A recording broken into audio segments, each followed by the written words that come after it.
De nou. Volíem saber a què és degut el retras en les obres dels carrers Sant Cristòfol i Belém. Si no ho tenim mal entès, es van adjudicar el 18 de desembre i tenien un termini d'execució de 2 mesos. Avui mateix encara estaven els operaris treballant. Simplement a què és degut el retard. Suposo que el regidor serà conscient del perjudici que els allargaments de les obres causen al veïnat de la zona.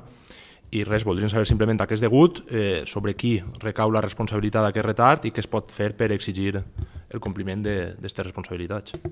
Gràcies, Vicent. Crec que hauria de respondre Manu, regidor d'Urbanisme. Manu, avant. Sí, en primer lloc, comentar que has utilitzat algunes paraules en la teua, o algunes dates en la teua pregunta que no són exactament reals. Sí que és de veres que el 18 s'adjudica en una taula de contratació, però com tots sabem i tots recordem que en Sant Antoni l'equip de govern té per costum de no fer obres en els carrers i degut a que el bandera eixia exactament d'aquest carrer, aquest equip de govern es va posar en contacte amb l'empresa i no es va signar fins el dia 1 de febrer el que és l'inici de les obres. El dia 1 de febrer es firma, de fet, així serà contestat per escrit en una carta que es va enviar a un col·lectiu de veïns que van fer una pregunta semblant a la teua i es va redactar per escrit donant-los tots els plaços.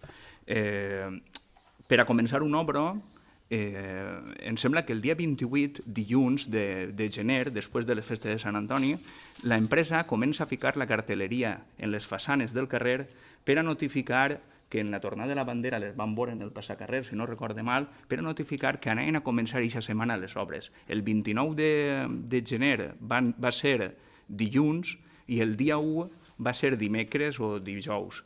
I aquesta setmana van començar. Però abans d'aquests 3 o 4 dies del mes de gener, el que es va fer va firmar l'acte de replanteo i es va sol·licitar a l'empresa que va començar les obres que ens aportara el pla de seguretat i salut que encara no el tenia.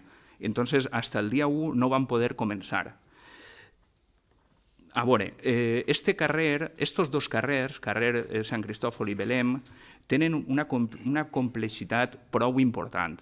En un carrer normal, aquestes obres s'haurien pogut executar en un mes. Per què se va posar 2 mesos? Doncs per una senzilla raó. A veure, en aquest carrer, el carrer, sobretot el Sant Cristòfol més que Belém, és un carrer estret, on tinguem una tuberia de clavegueram, on tinguem unes acometides d'aigua potable que van pel mig del carrer, on tinguem el gas el gas i l'ONO. Tot això passa per un carrer estret que no és massa ample. I a més, tinguem, si tots recordeu, tinguem allí les coves subterrànies que passen els col·lectors de l'aigua que comuniquen aquestes sèquies que tinguem previst començar a veure què fem en elles si les protegim i les fiquem en valor. Tot això passa per aquest carrer. En una obra normal i corrent, una retroexcavadora podria entrar, picar i a saco, netejar i fer les zanjes i fer-ho tot. En aquest cas no ha sigut així. En aquest cas ha tingut que fer-se tot en un treball manual, que és molt més costós, que en un moment donat també han eixit dificultats per les pendents, coses que poden alterar l'obra. Però sempre jo he estat el dia a dia, de fet, visc al costat del carrer, passant per allí, veient com estava funcionant l'obra, en contacte amb els tècnics que estan portant el seguiment, i sempre damunt també, inclús del mateix empresa, per a que compliren els plaços.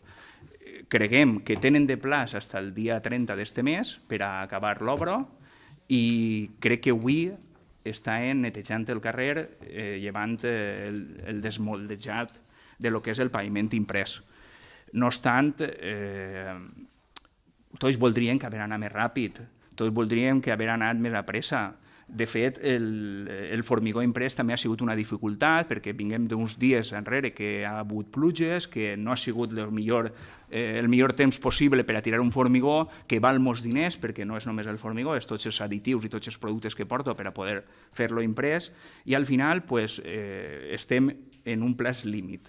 La veritat és que jo lamento moltíssim, i així no ho faig constar en la meva carta als veïns, de que no ens agrada a l'Ajuntament i menys a aquest regidor causar ningú perjudici, però sabem, i així ens ho dona l'experiència d'aquests últims anys, dels molts carrers que han fet, que totes les obres al final passen factura a aquests xicotells locals que per culpa de no poder arribar a les seues als seus comerços sempre tenen una mancança.